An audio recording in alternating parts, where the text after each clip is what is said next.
Hello friends, ഇന്ന് ഞാനൊരു soup ഉണ്ടാക്കാം. ഇപ്പോൾ നമ്മുടെ ഡിന്നറാണെങ്കിലും ലഞ്ചാണെങ്കിലും ഒക്കെ അതിനൊക്കെ മുമ്പ് ഒരു ഗ്ലാസ് സൂപ്പ് കുടിക്കുന്നത് നല്ലൊരു അപ്പറ്റൈസറാണ്. അത് ഞാൻ ഉണ്ടാക്കുന്നത് വെജിറ്റബിൾ സൂപ്പാണ്. അപ്പോൾ അതിന് വേണ്ടിയിട്ട് ഞാൻ ആദ്യം ഒരു കുക്കർ അടുപ്പ് വെച്ചിട്ടുണ്ട്. അതിലേക്ക് ഇത് ഒരു ഗ്ലാസ് വെള്ളം ഒഴിക്കും. ഇന്ന് ഞാൻ ഉണ്ടാക്കുന്നത് മത്തങ്ങ കൊണ്ടാണ്. മത്തങ്ങ നല്ല ന്യൂട്രീഷ്യസ് ആയിട്ടുള്ള വെജിറ്റബിളാണ്. അപ്പോൾ ഗ്ലാസ് വെള്ളം ഒന്ന് തിളച്ച് വരുമ്പോൾ എനിക്ക് മത്തങ്ങ കഷ്ണങ്ങളാക്കി തരും. എത്ര ക്വാണ്ടിറ്റി വേണോ അതനുസരിച്ചിട്ടുള്ള മത്തങ്ങ എടുക്കാം. ഞാനത് ചെറിയൊരു കഷ്ണം എടുത്തത്. ഞാൻ അതിൻ്റെ തൊലിയും കളഞ്ഞിട്ടില്ല, അത് പറയാൻ പറഞ്ഞു. ഈ തൊലി പച്ച മത്തങ്ങയാണ്, അപ്പോൾ അതുകൊണ്ട് അതിൻ്റെ തൊലി കളയണ്ടെന്ന് വിചാരിച്ചു. നല്ലതാണ്.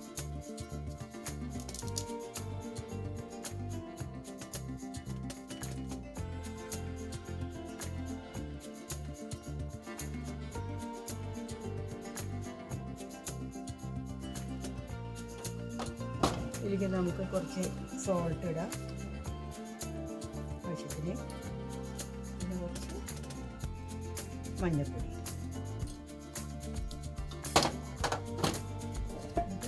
ഈ കുക്കറിൻ്റെ അടപ്പ് അടച്ചിട്ട് നമുക്ക് ഒരു 3 വിസിൽ വരുന്നവരെ കുക്ക് ചെയ്യാം.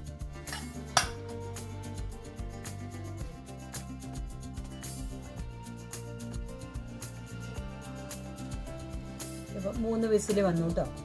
നമുക്കത് തുറന്നു നോക്കാം. മത്തങ്ങ സൂപ്പ് ഉണ്ടാക്കാൻ വളരെ ഈസിയാണ്, നല്ല ന്യൂട്രീഷ്യസ് ആണ്. ഭക്ഷണത്തിൻ്റെയൊക്കെ മുമ്പ് എല്ലാവരും ഓരോ ഗ്ലാസ് എന്തെങ്കിലും സൂപ്പുകൾ, പല വെജിറ്റബിൾസ് ഉണ്ട്, പലതുകൊണ്ടും മാറി മാറി ഉണ്ടാക്കിയിട്ട് ഒരു ദിവസം കഴിക്കും. അതാ മത്തങ്ങ നന്നായി വെന്തുണ്ട്. ഇതിപ്പോൾ ഇനി ചൂടാറി കഴിഞ്ഞാൽ നമുക്ക് മിക്സിയിലിട്ടിട്ട് നന്നായിട്ട് ഇത് അരച്ചെടുക്കാം. ഇനി അതിലേക്ക് വഴറ്റിയിടേണ്ട സാധനങ്ങൾ. ഒരു പാൻ അടുപ്പത്ത് വെച്ചിട്ട്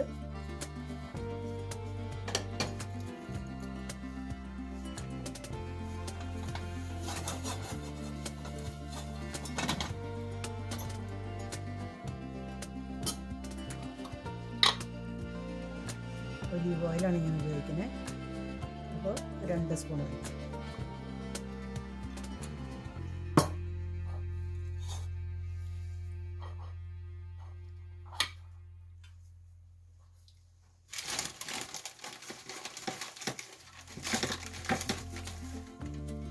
അതിലേക്ക് നമുക്ക് ഒരു ബേ ലീഫ് ഇടാം.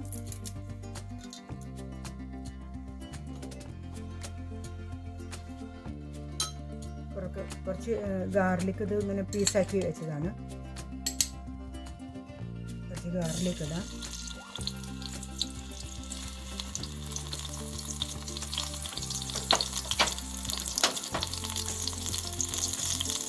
കുറച്ച് സവാള കട്ടാക്കി വെച്ചു.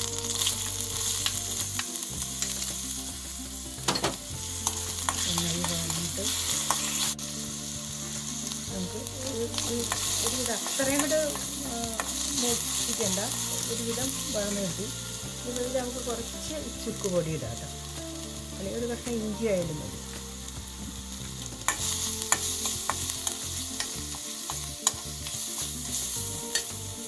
ഇത് നമുക്ക് ഈ മത്തങ്ങ വേവിച്ചെടുക്കുക ഇടാം.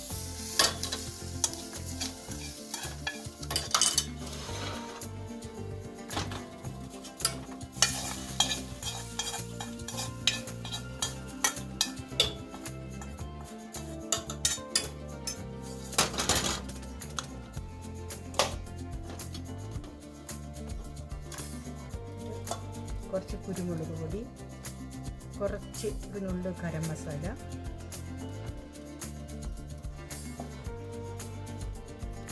പിന്നെ ഉപ്പ് നോക്കിയിട്ട് ഉപ്പ് വേണമെങ്കിൽ ചേർക്കാം. ഇതെല്ലാം ചേർത്തിട്ട് ഇത് ചൂടാറിയിട്ട് വേണം മിക്സിയിൽ അടിച്ചെടുക്കാം. ഇത് നന്നായിട്ട് അരച്ചെടുത്ത് കൊണ്ടുവന്നിട്ടുണ്ട്. നമുക്ക് ഒരു പാത്രം അടുപ്പത്ത് വെച്ച്, ഇതേ കുക്കർ തന്നെ മതി. അതിലേക്ക് ഇത് ഒഴിക്കും.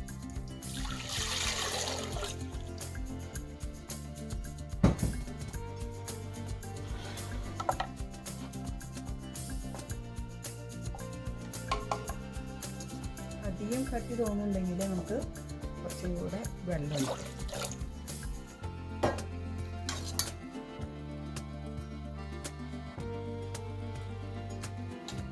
ഉപ്പൊക്കെ പാകമാണ്.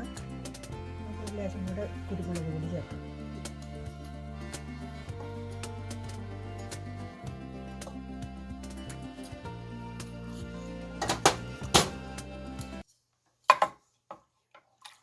കുരുമുളക് പൊടി നല്ലതാണ്.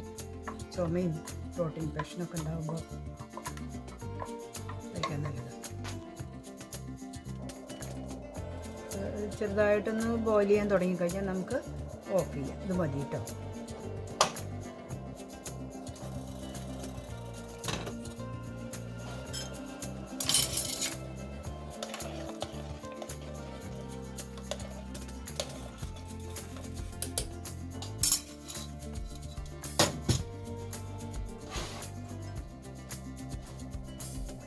ഒരു ബൗളിലേക്ക് ഒഴിക്കും.